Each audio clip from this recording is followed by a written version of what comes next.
With the push for a cleaner environment, has there been a sustained push on recycling? Phone refurbishing, for instance, in particular. What impact can it have on not only internet connectivity, but financial inclusion and other metrics? Go to Asia.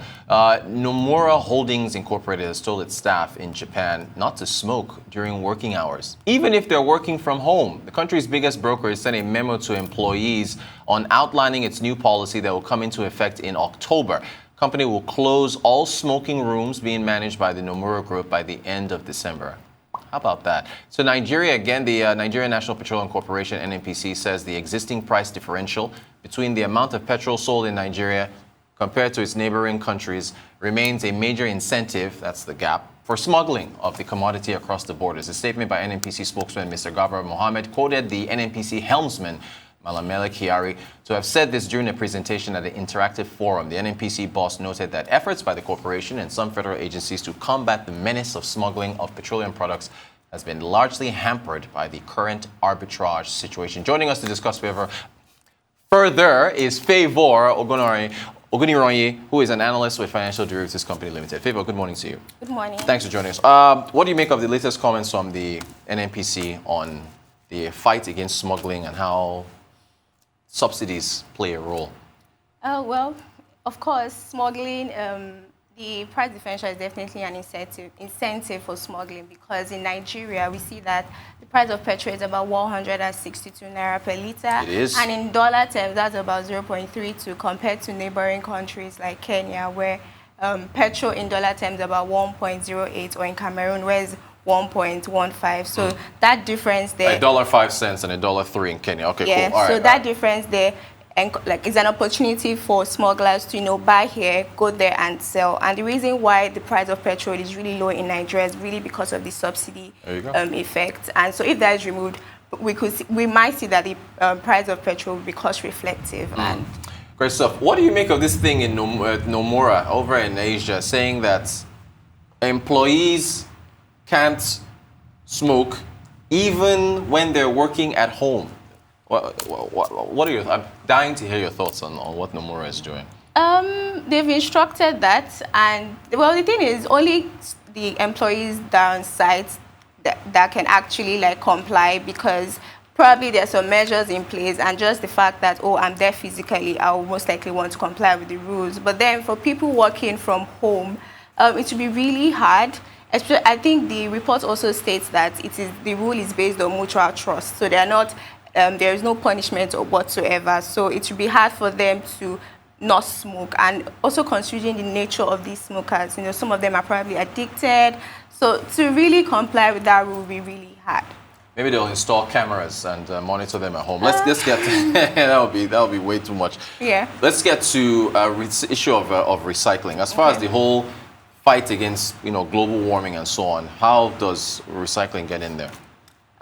First of all, global warming, in simple terms, means that the earth is getting hotter, and that's due to pollutants and caused by deforestation and burning of fossil fuels, and that has caused some sort of imbalance in the climate as well. And we've seen reports a few months back about historic wildfires in Greece and Turkey. I know these are the consequences right here, and we now have recycling.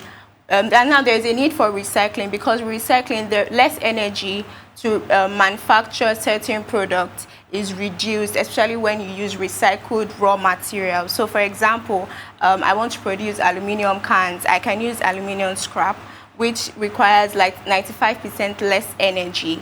And that's already addresses even the need to have new landfills. So that also addresses the climate change concerns that we're seeing now.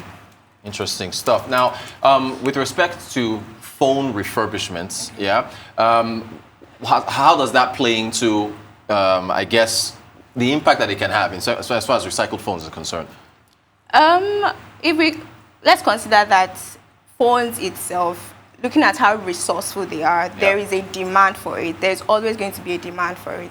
Manufacturing these phones also requires a lot of energy, and it has a negative impact on the environment. And so it's now left for these phone companies to come up with other alternatives to reduce their carbon footprint, because there's also a report that reveals that average usage of this, to use a smartphone, takes about 2 to 3 years before they are being disposed, and that forms a huge part of electronic waste, which forms a huge part of landfills as well. Yeah. So that in itself is a market for smartphone refurbishment, and that market itself has been projected to grow about 11.2%. So that's a huge opportunity, even for Nigeria, where we are the hub of, using used smartphones and all of that. Great stuff.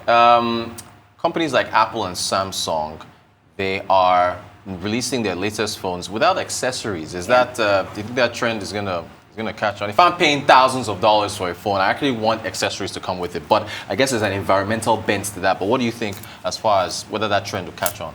Well, the reason why they are producing these phones without accessories is because they feel like you can reuse the accessories you have with other devices, and that reduces the carbon footprint as well. So, and also apart from that, they also benefit from cost reduction, and even they can push for other products that they have in terms of phones, maybe wireless charging and all of that. So we expect tech companies to follow suit, because they stand to benefit from cost reduction, and also able to and also in the drive for carbon neutral business operations and all of that. So we expect them to definitely follow suit. Well, I have a follow-up on that, but I'll let that go. Because if you're paying so much for a phone, I understand the environmental side, but if you're paying thousands of dollars for a phone, all the add-ons you usually get as extras, you would want to get that as a customer. Anyway, as far as second-hand phones and the opportunity that they provide with respect to perhaps reducing waste in Africa, what can you speak to that as to how far you see that going, and whether or not to have a reasonable impact here? Well, in Africa, we have an increasing youth population, which is driving the demand for it. And also, these used smartphones, or these refurbished smartphones, are cheaper than the expensive ones. And considering, for example, Nigeria, where our purchasing power is really low, so this is an option for us. This is an alternative. And also, there are other options like trading options.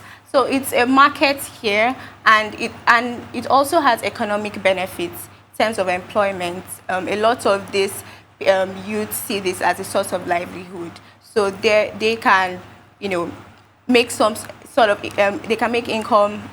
It's a source of income for them, and even the government can also see it as a way to generate tasks from the informal sector as well. So there's no reason why Nigeria cannot really be the hub of second-hand phones. Favour Ogunniranye, thank you so much for joining us. Financial Derivatives Company Limited. Appreciate your insights.